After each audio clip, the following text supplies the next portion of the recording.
Although we know a lot about light, there are still some mysteries as to how it is truly structured and functions.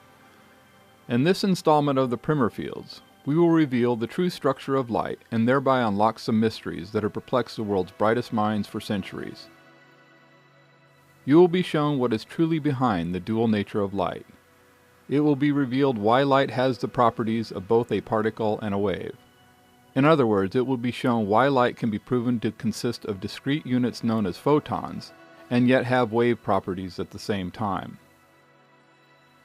Then we will see this same structure would apply to all electromagnetic radiation as well as all matter. This explanation will also reconcile the infamous double-slit experiment in a way that most anyone can comprehend. Since the double-slit experiment is at the core of quantum mechanics, this has profound implications for the future of quantum computing as well as many other future technologies that will be built on this knowledge. Some of this future technology is already here, but that will not be revealed until Part 7 in the Primer Fields series. In this installment of the Primer Fields, we will discuss edge diffraction, single-slit diffraction, dual-slit diffraction, and many other aspects of light as well as all electromagnetic radiation. The interesting thing is that the explanation to all of this is actually quite simple, and as you may have guessed, it is built on the Primer Field structure. So let's start to unravel our little mystery. In this demonstration of the dual-slit experiment, we see a red laser, a yellow laser, and a green laser being used to show how the different wavelengths or colors of light respond when they pass through identical double slits. This experiment clearly shows the wave nature of light, and yet we know from other experiments that light is made up of discrete units or quanta of light that we refer to as photons. Notice how the patterns of the three different colors vary. This is a very important clue. Then with single edge diffraction, we see the very intriguing patterns around the edge of the razor blade. This is another very important clue.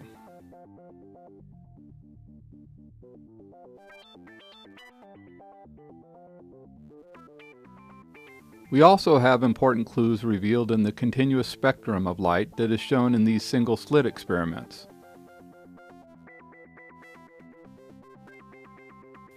Experiments that have been undertaken with electrons also have left us with some important clues that will also help us solve this mystery. This chart shows the frequency, wavelength, and energy levels of electromagnetic radiation. This is yet another clue.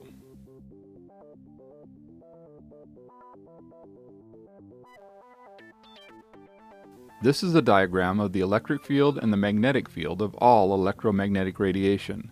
One more clue for us to use.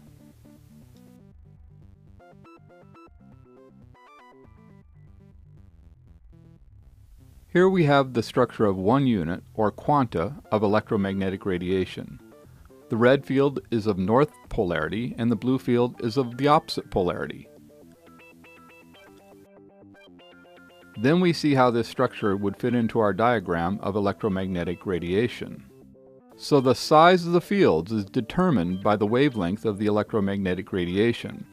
Therefore, the field size is equal to one cycle of the wavelength, with the zero crossing point being centered on the nucleus of the fields, or photon in the case of light.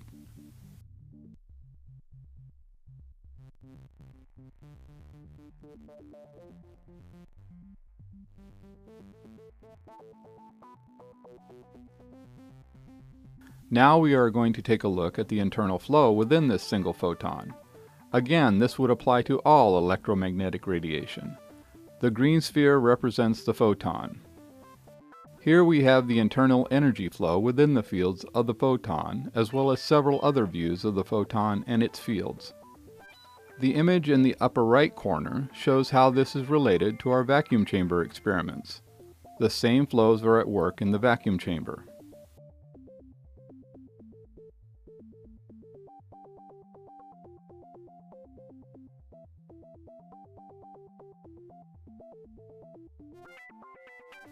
Now around the core of this photon we have the bowl-shaped magnetic field emitters that were first revealed in the Primer Fields Part 2.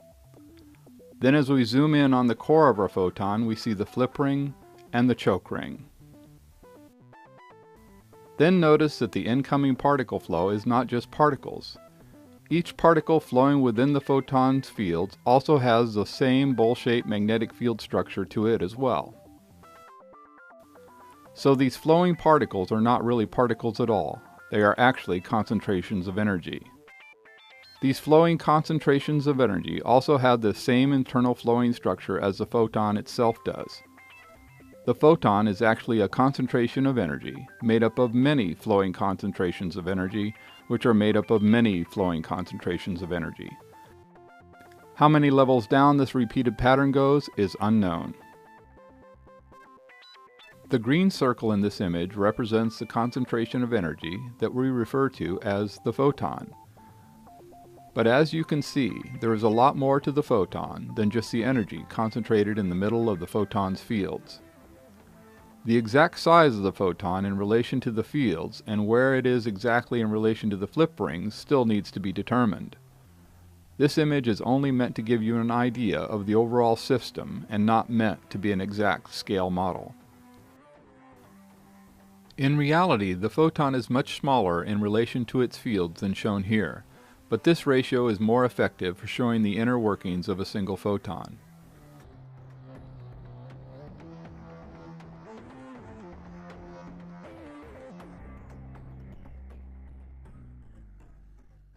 After the incoming concentrations of energy hit the flip ring, they become trapped inside of the green circle, or photon.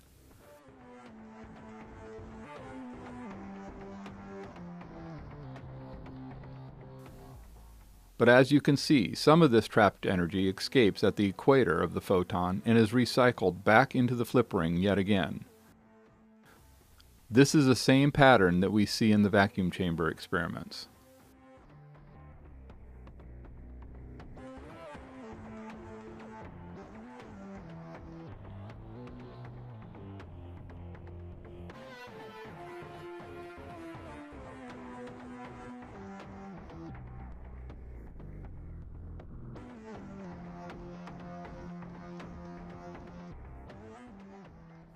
Now let's take our single photon and its fields and put them in a single row with other photons.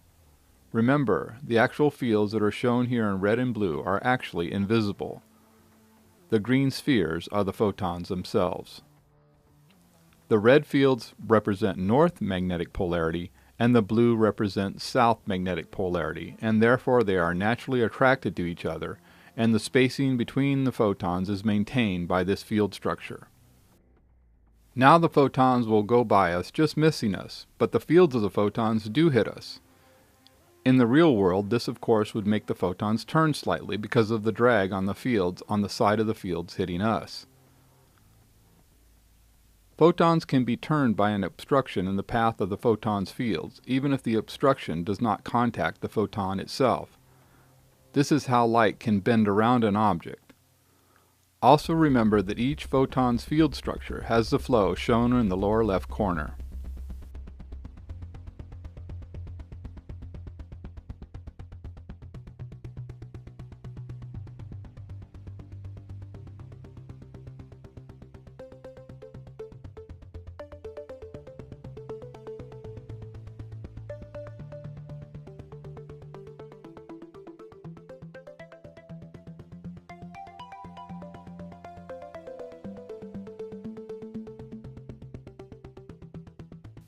Again we see the diagram of electromagnetic radiation, and you can clearly see how this diagram agrees with the structure of our photons and fields.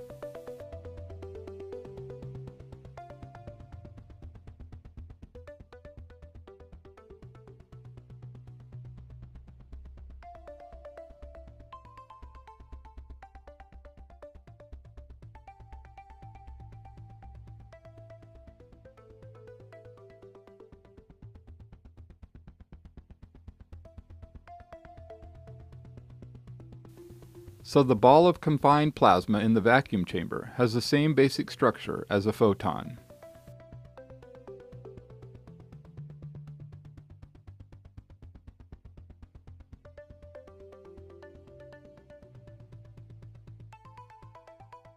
Now let's take our white photon and split it up to give us 6 different wavelengths, or colors, of photons. The photons are now shown with the relative sizes and spin rates. This animation is just an approximation to give you the basic concept and not meant to be an accurate scale model. The important thing to note is that the smaller the photon, the higher the spin rate. This would apply to all electromagnetic radiation. The violet photon has a shorter wavelength than the red photon, and it also has a higher spin rate. The violet photon also has a greater energy level than the red photon. Therefore, the shorter the wavelength, the higher the spin rate, the greater the energy level, and the smaller the photon. This would logically apply to all electromagnetic radiation. Then, of course, the wavelength is related to the field size, and the field size is related to the photon size.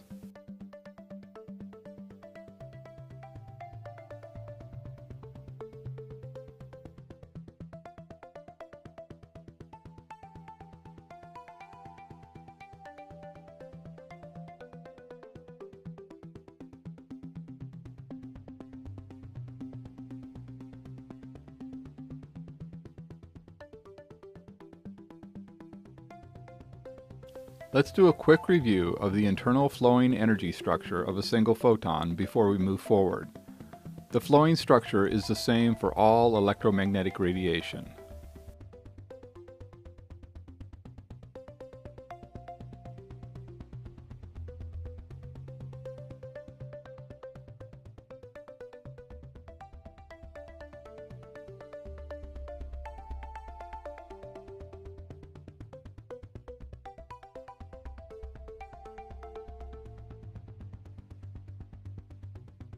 Once more, we see that wavelength is related to field size.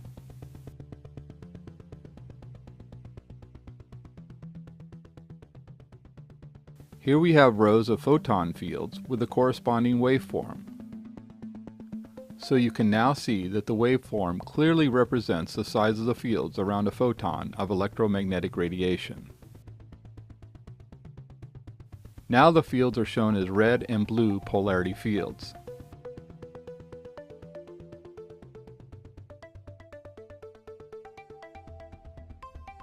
This image represents what happens to the fields as a row of photons pass through the glass. Notice how the fields are compressed as they pass through the glass.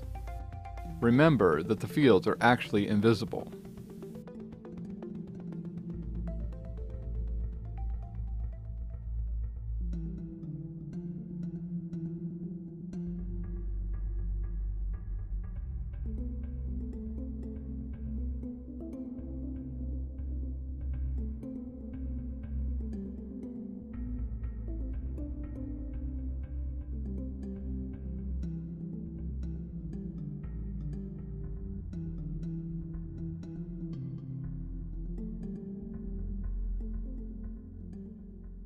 Now we have a row of photons that we are going to observe as they go through the glass.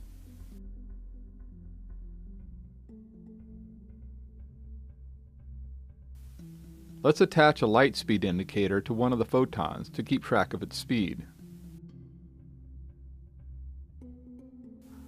Watch as the photon decelerates as it enters the glass.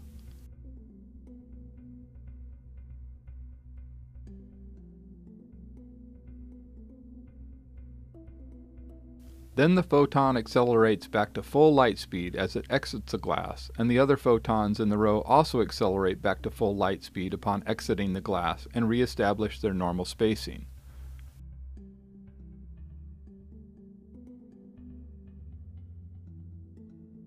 Now we are going to have a race between two rows of photons.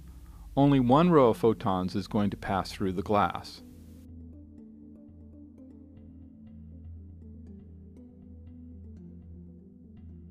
Notice how the fields of the bottom row of photons are compressed as they encounter the glass.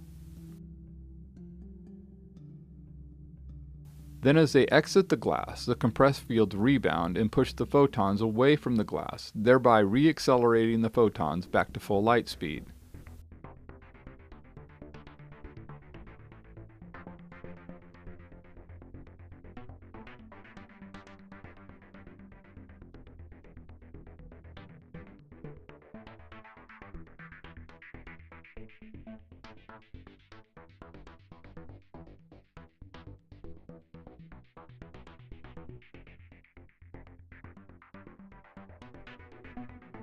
Let's have another race between rows of photons.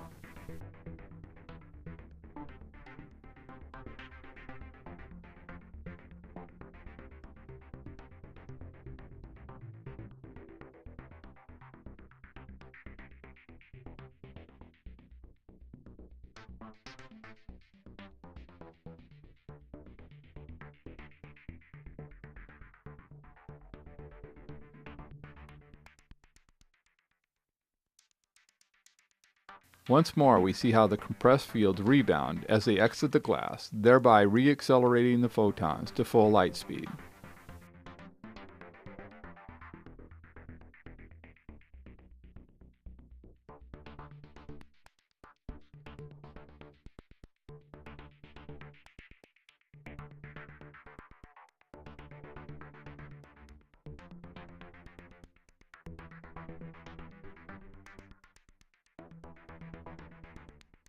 This compressed field rebound is what is responsible for the movement of the optical fiber in the video to the upper left.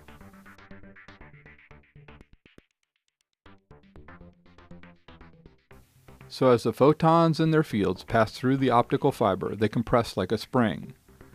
Then as this spring of photons and fields exit the optical fiber, they rebound and push off of the optical fiber, causing it to whip very slightly.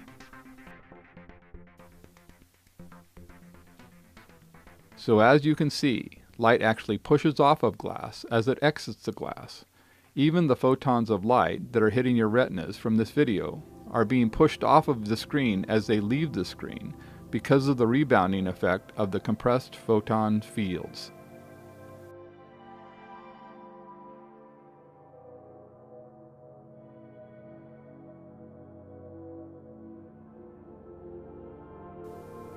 Then again, the size of the fields of a photon are determined by the wavelength of a photon.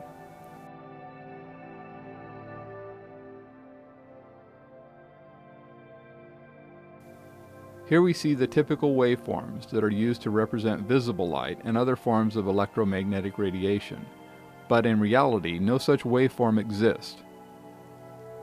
The waveforms are useful for discussing electromagnetic radiation, but light and other electromagnetic radiation does not move in a waveform pattern. In other words, light does not go up and down, or wiggle. Once more, we see that one wavelength is equal to the size of the fields.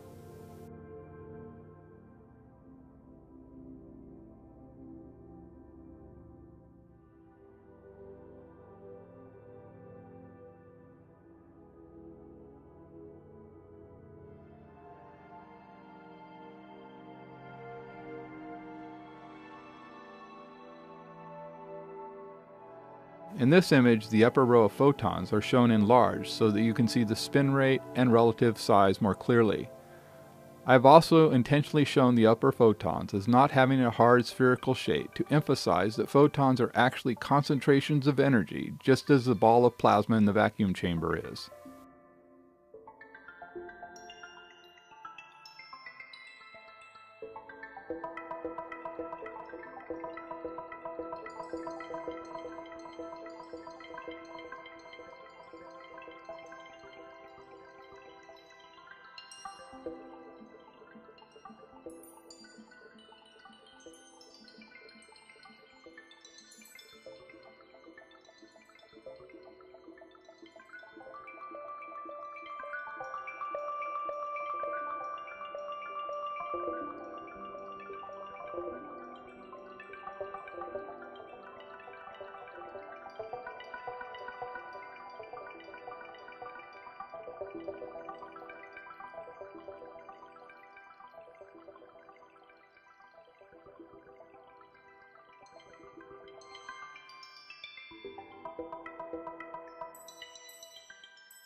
Now we are going to see why light of different wavelengths have different angles of refraction. In other words, why we get a spectrum of colors when we shine white light through a glass prism.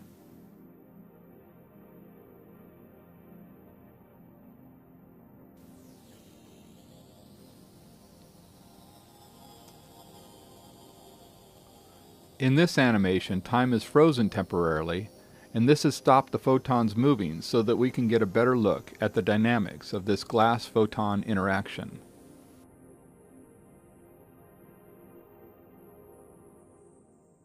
As the row of photon fields enter the glass prism, we see that the different colors refract or bend at different angles. Then we see that as they exit the glass prism, the photon fields also refract at different angles according to the wavelength or color of light.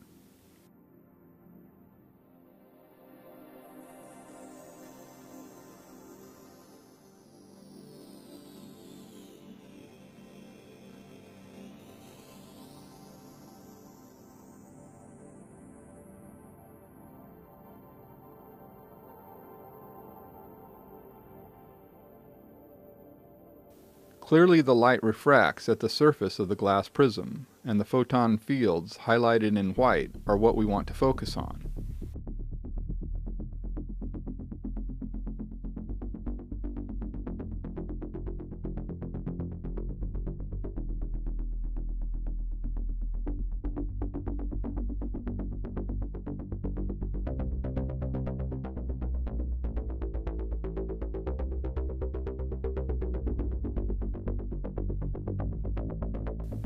Now we are going to watch as two photons and their fields travel through the glass prism.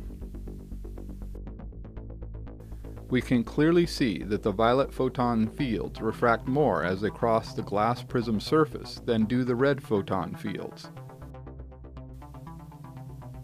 Then as the photon fields exit the glass, we also see that the violet photon fields refract more sharply than the red photon fields.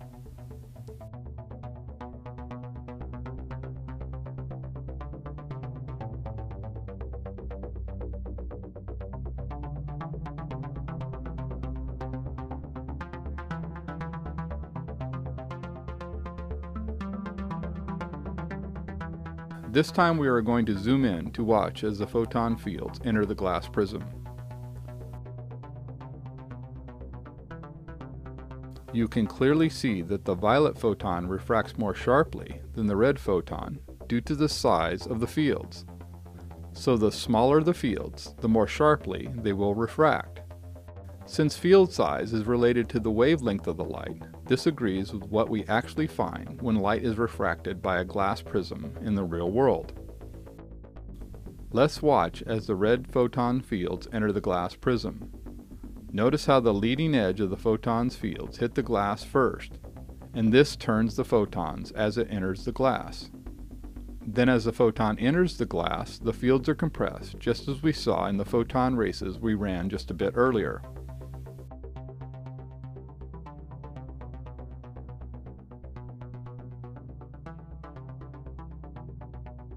Now as the compressed fields exit the glass, they rebound. Since one edge of the photon fields exit the glass first, it rebounds first, thereby pushing that edge of the photon and turning the photon and its fields.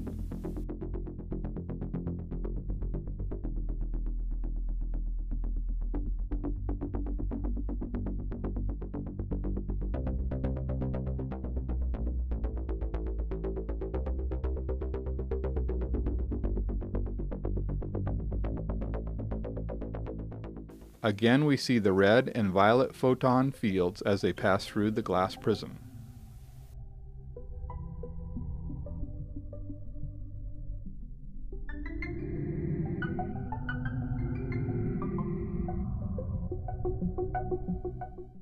So now you know why light refracts as it passes through glass or other transparent materials. It is very simple once you know how photons of light are actually structured.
Again, we see that the fields around a photon are of opposite polarity.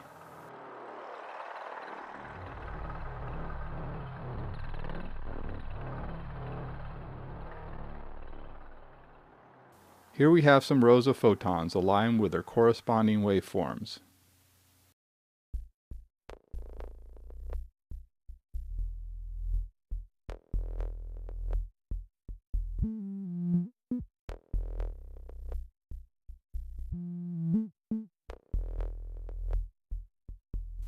Now we are going to overlap the rows of photons.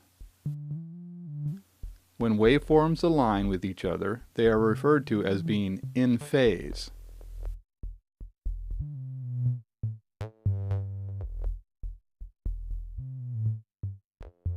When the waveforms are not in alignment, they are referred to as being out of phase.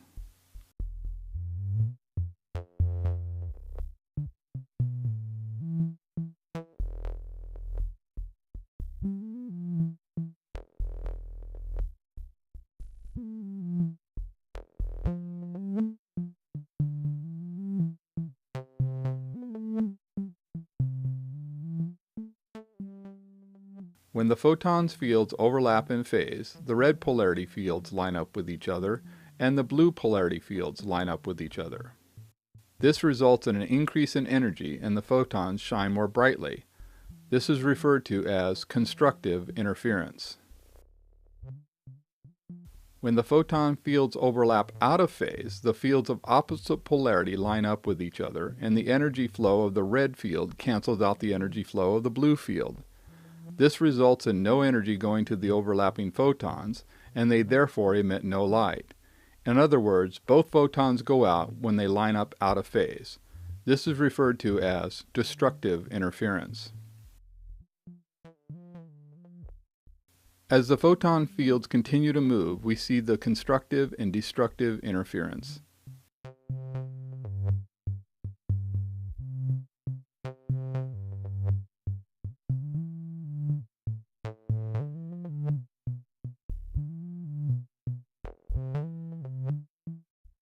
This is why the light either goes out or gets brighter in laser interference experiments.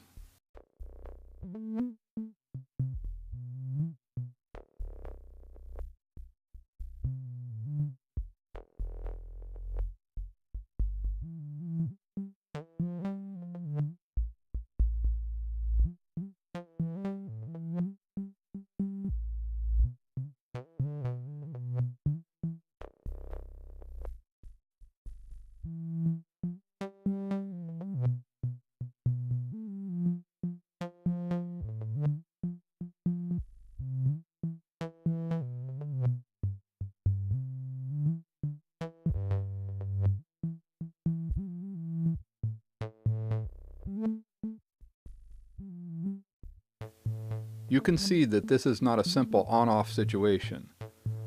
The more the overlapping fields line up in phase, the brighter the photon will shine. Then the closer the fields line up out of phase, the more the photon dims. This is why there are not sharp cutoffs in the interference patterns. There is a gradual transition from light to dark in the interference patterns because of this effect.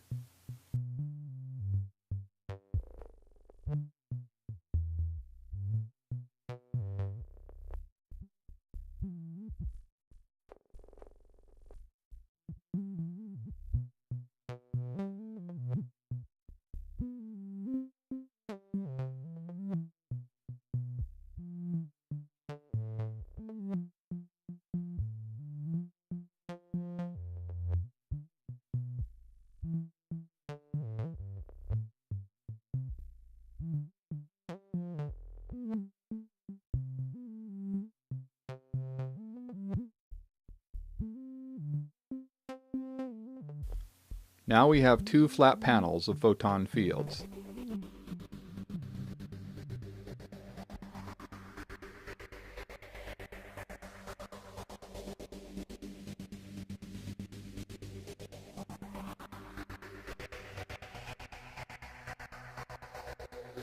Notice that the panel of photon fields on the right can rotate.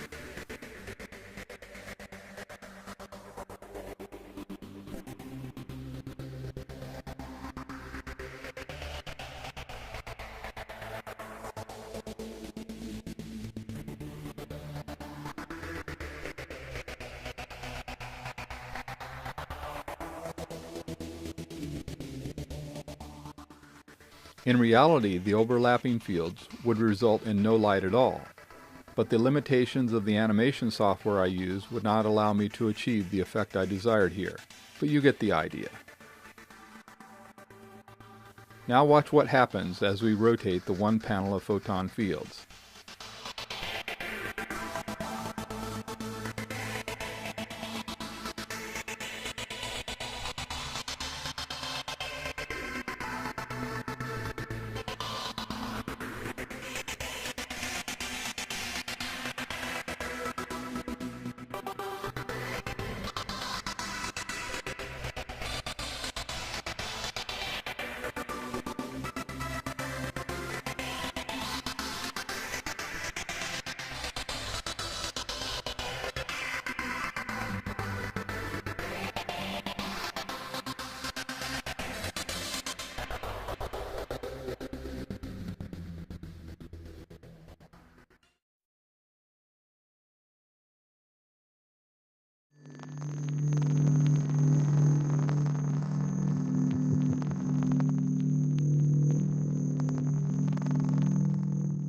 Now let's get to edge diffraction.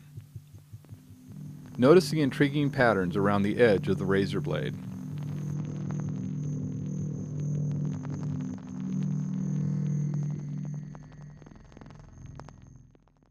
This animation shows a photon gun that will emit a single row of photons across the yellow edge.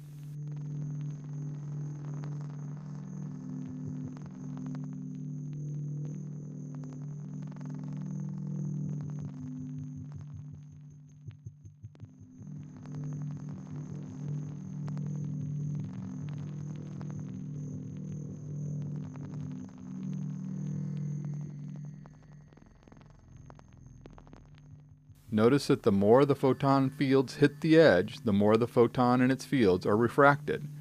The photon itself still goes by the yellow edge, but its path is altered because of the drag of its field going across the edge.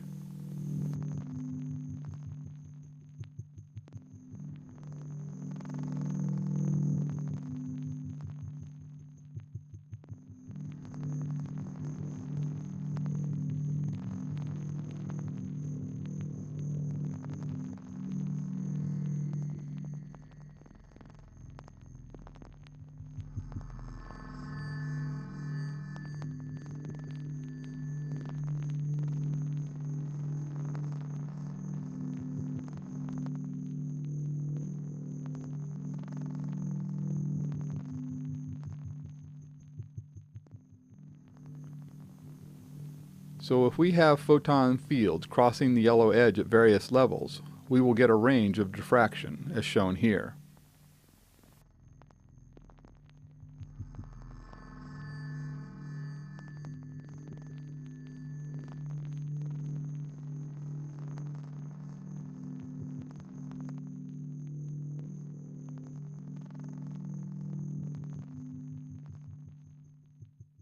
Then as these diffracted photons cross each other, we see our interference patterns emerge. This is the reason we see these interference patterns around the edge of the razor blade.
Now we are going to discuss slit diffraction, which is basically just edge diffraction, but with two edges that are parallel to each other on opposite side of a beam of photons.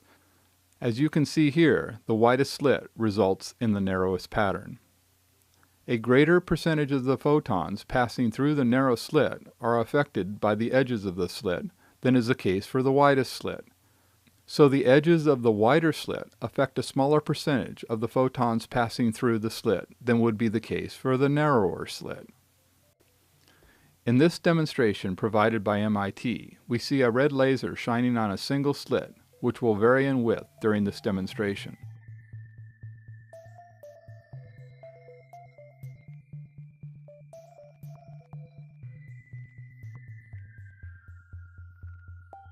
So as the slit width increases, the pattern becomes narrower.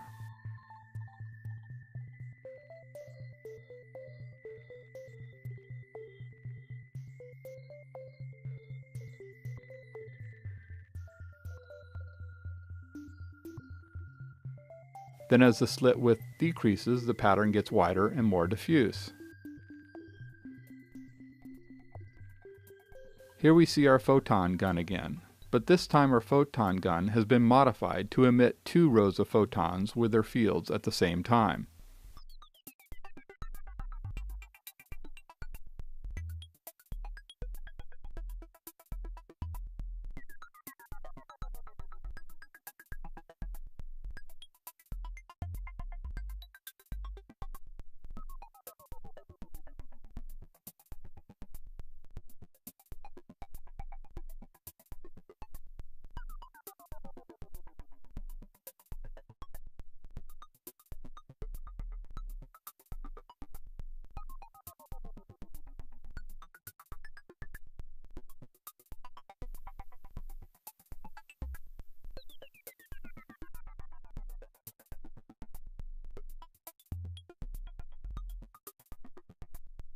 A single slit gives us a fan-shaped pattern of photons and their fields.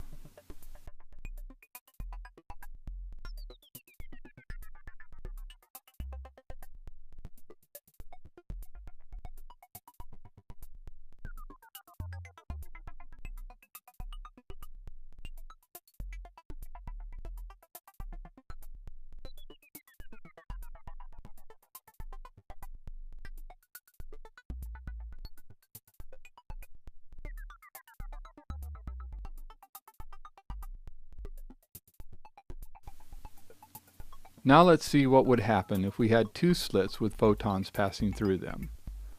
The distance between the slits is varied so that we can observe changes in the interference pattern. These interference patterns are the result of constructive and destructive interference. Now you know the true cause of the perceived dual nature of light. The fields around the photon obviously result in the wave-like behavior of light and other electromagnetic radiation. But we still have an issue with the double slit experiment that we need to address. The interference pattern still shows up even if we fire single photons or single electrons through the dual slits. The photon or electron seems to interfere with itself, but how can that be? Up until this point, I have been showing you a simplified version of how the fields are truly structured in order to avoid confusion. There is a lot more to these fields than just what you have seen thus far. Now it's going to get a little more complicated as we start to discuss how these magnetic fields overlap each other and interact with each other.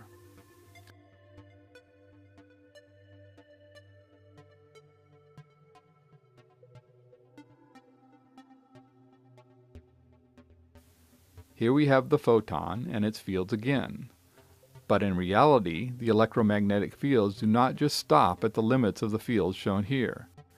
They continue out much further, but they also get much weaker as they go further away from the photon. Now we see the red field extending out much further than what we have discussed up until this point. Again, this extended electromagnetic field is much weaker on the outer limits than it is next to the photon. Now we see the extended blue electromagnetic field. The further you go from the photon, the weaker the fields.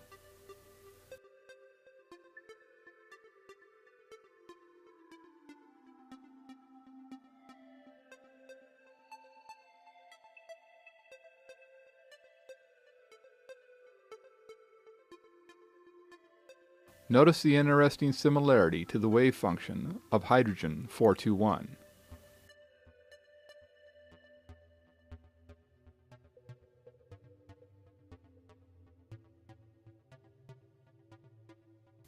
Now we have two photons. Now we have the extended electromagnetic field of these two photons.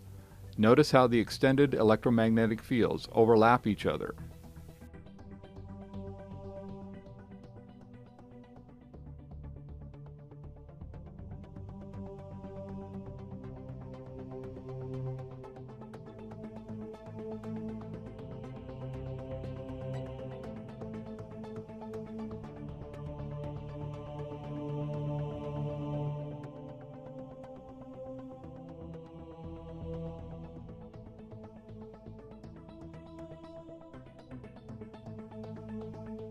Here we see the extended fields represented in wireframe. Now we see the extended fields overlapping each other. Let's add some photons and fields so that we have a row of photons and fields. Here we have one set of extended electromagnetic fields, and then two sets of extended electromagnetic fields.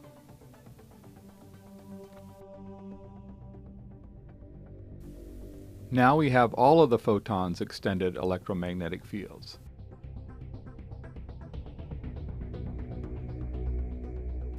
You can see why I have avoided discussing these extended electromagnetic fields until now.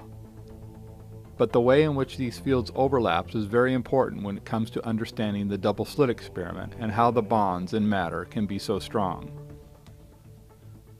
So you can see that the extended electromagnetic fields extend well away from the photon, just as the fields of our Sun extend well out away from the Sun.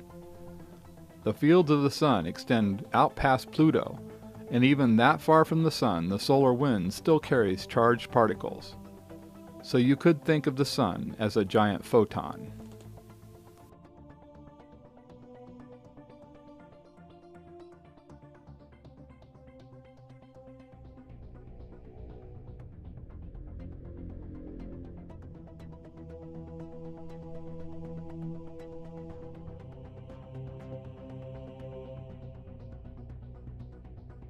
Again, we have a single photon with its extended electromagnetic fields.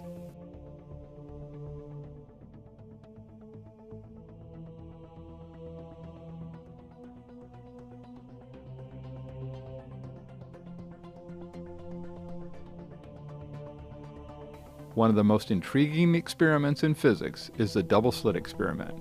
Until now, there has been no satisfactory explanation for the interference patterns that result when you fire only one photon or one electron at a time through the slit. It is as if the photon or electron interferes with itself.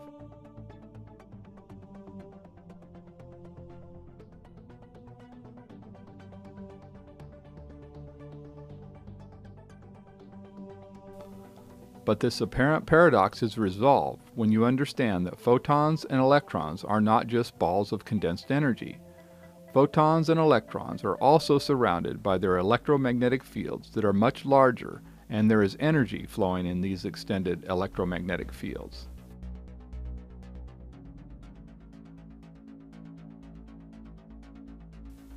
The photon or electron passes through one slit.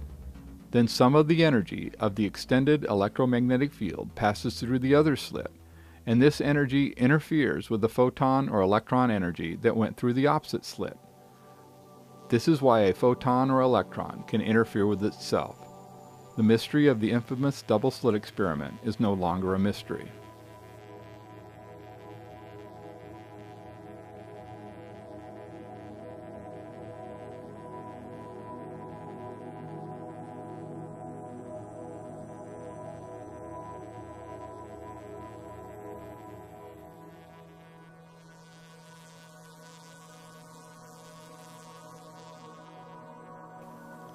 That brings us to the end of the Primer Fields Part 3. I am currently planning a total of 7 installments to properly cover the basics of the Primer fields and the implications they have on our world. So we have 3 down and 4 to go.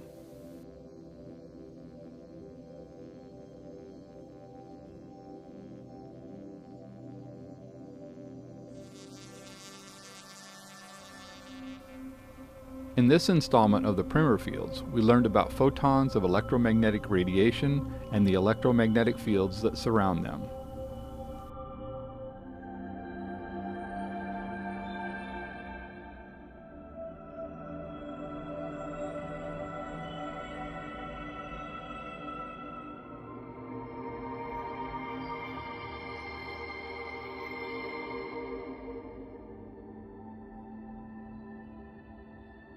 We saw the true cause of constructive and destructive interference.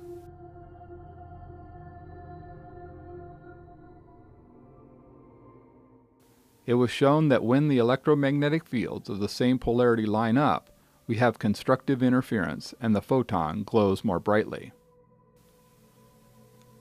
Then we saw that when electromagnetic fields of the opposite polarity line up, they cancel each other out and thereby dim the photon. This we learned is the true reason behind destructive interference.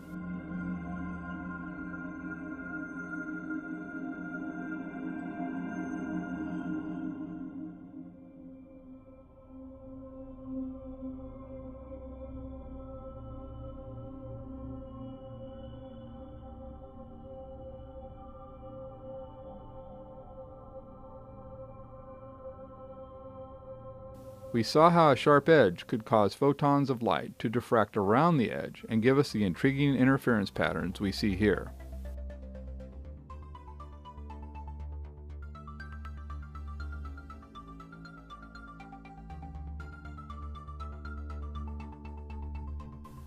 We examined slit diffraction, 1 photon at a time.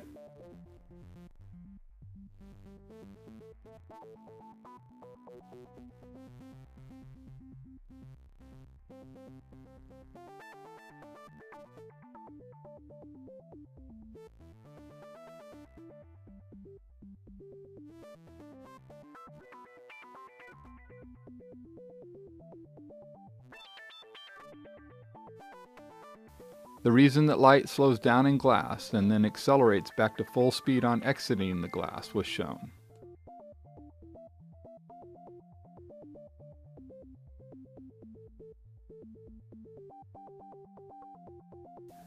Then we saw that we could now explain this optical fiber whip due to the fields of the photons pushing off of the end of the optical fiber as the photons exit the fiber. The true reason that light refracts as it enters and exits glass was revealed.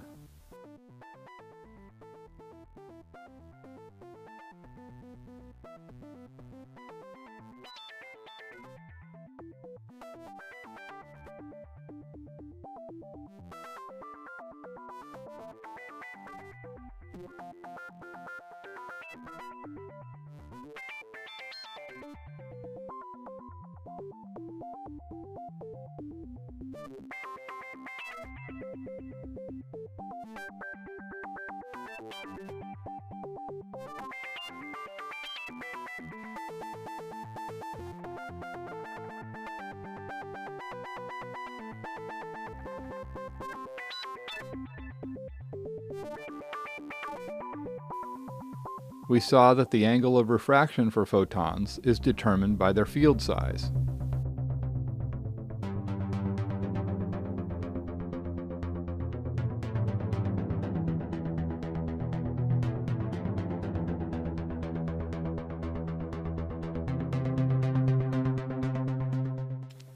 So the next time you see a rainbow, you will know the science behind its beauty.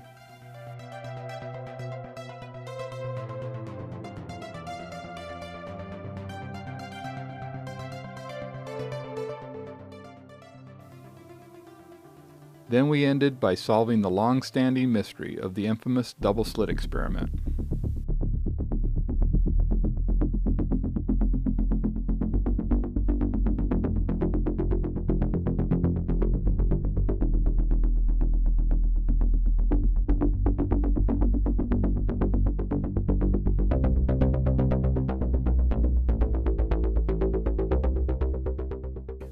the Primer Fields Part 4, we will be discussing the structure of matter down to the subatomic level.